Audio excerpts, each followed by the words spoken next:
If you've worked on Shakespeare at all, you've probably come across this word at some point. Now, what does it mean? How do you pronounce it? And why is knowing this word going to set your performance apart? Well, if you're curious, you've come to the right place. My name is Dame Sirrah. I'm an actor and coach, and this is Shakespeare Made Clear. Okay, let's dive in. First off, pronunciation. This word is pronounced Sirrah. I like to remember it because it kind of sounds like you're saying the word syrup, but without the P at the end, Sirrah. Now, this is a word that gets mispronounced all the time. And it's one of those words that, you know, when I hear an actor mispronounce it, it's kind of a dead giveaway to me that they don't really know what they're talking about. So don't let this happen to you. Repeat after me, Sirrah. Very good. Sirrah is a form of address. So if you're speaking to someone who is a nobleman or is of higher social status than you, or someone that you respect, you're going to address them as sir, right? But if you're speaking to someone of a lower social status than you, you're going to refer to them as Sirrah. Now, you're most often going to find characters using this when they're talking to a working man, a servant, or often a clown. Most of the fools in Shakespeare are referred to as Sirrah. So why is this word so important to know? Because the word Sirrah is one of those words that clues you in to status and relationship. And if you're an actor, you know that those are the building blocks of acting, the building blocks of scene interpretation, knowing the status and the relationship of the characters in a scene. And I was trying to think of another word that we use today that kind of works in a similar way, like not exactly the same, of course, but kind of similar. So I wanted to look at the word boy. Super simple. You could be using the word boy to refer to a little boy. Very straightforward. Or you could be using it to refer to your dog. If, you know, you're giving your dog belly rubs, you could say, oh, you're such a good boy, you know. You might be using it to refer to your boyfriend. If you're being flirty, you might say, oh, hey boy, or something like that.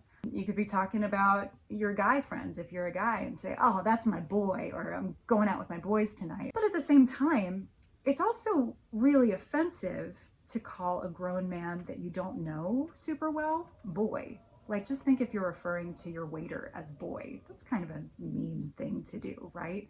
Or if you refer to your boss as boy, that's definitely condescending. It's meant as an insult, especially if you are purposefully misgendering someone, or if you're a white man speaking to an adult black man and you call him boy. That's incredibly offensive, right?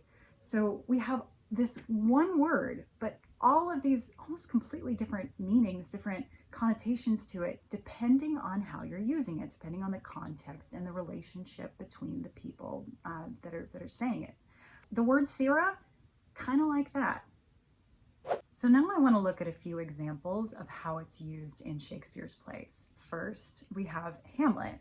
He uses it to address the gravedigger. He says, "Whose grave's this, Sirrah?" Now, this is Hamlet, the Prince of Denmark, speaking to a gravedigger, which is pretty much the lowest profession you could have possibly had at this time. So it makes perfect sense. It's not necessarily condescending, but it's just he's talking to someone who is very below his status, so he refers to him as Sirrah. But now let's take a look at how the word is used in the play Twelfth Night. In the play, Viola disguises herself as Cesario, a page boy, and works for the Count Orsino. And throughout the play, Orsino's very fond of Cesario, and he refers to him as boy or youth. He never calls him Sirrah until Act 5. And the Count thinks that Cesario has betrayed him and married Olivia, the girl that he's pining after. And so he says, her husband, Sirrah. And it's the first time that he uses the word Sirrah to refer to Cesario. And the reason he's using it is because he feels hurt, he feels betrayed, he's angry, he's upset. He had never used that word to refer to him before because he liked him, he respected him. But now he's reminding him of his lower status. Another super juicy example of the word Sirrah and how it's used in Shakespeare is in the play King Lear. In Act 1, Scene 4, the fool, after he's learned that King Lear has divided up his kingdom amongst his daughters, he says to him, Sirrah, you were best take my coxcomb. Now, remember, Sirrah is a word that you use to refer to social inferiors. So the fool, who is of a lower class, is using the word Sirrah to address the king. Big deal, big no-no. Like, if anybody else tried saying that to King Lear, they would probably be dead. But because of their relationship, because the fool is able to say things to the king that other people are not, he kind of is able to get away with it. And Lear is clearly offended by it. And a few lines later, he says, "Take heed, Sirrah," the whip, to the fool to remind him of like, hey, remember your status. You don't talk to me that way. But this immediately clues you in to just how close the king and the fool are, how their relationship works, that the fool is able to say things to the king that other people just aren't. One of my favorite uses of the word Sirrah in Shakespeare comes in Henry IV, Part 1. Now, if you're not super familiar with this play, that's okay. All you really need to know is that Prince Hal is the heir to the throne of England. He's going to grow up to become King Henry V, one of the greatest, most beloved monarchs in the history of the country. But for now, he's kind of a bad boy prince. He likes to hang out in taverns and get drunk, and he hangs out with bawds and sex workers and drunks, and he likes to have a good time. He likes to speak to the common men. He's friends with not the aristocracy, but just regular old everyday people. So in the first scene where we meet Prince Hal, he's talking to his buddy Poins, and Poins comes in and he's trying to convince Prince Hal to help him rob their friends. And Poins is kind of busting Prince Hal's balls a little bit, and he refers to him as Sirrah. Now, again, kind of like with the King Lear example, like if anybody else called the heir to the throne of England Sirrah, oh, they'd be dead. They'd be so beheaded. But this is one of his best friends, and he's busting his balls, and he can get away with it. And he's saying it in maybe kind of an endearing way because he's, you know, he's not like other princes. He's a cool prince. And so that is in the first time that you meet Prince Hal.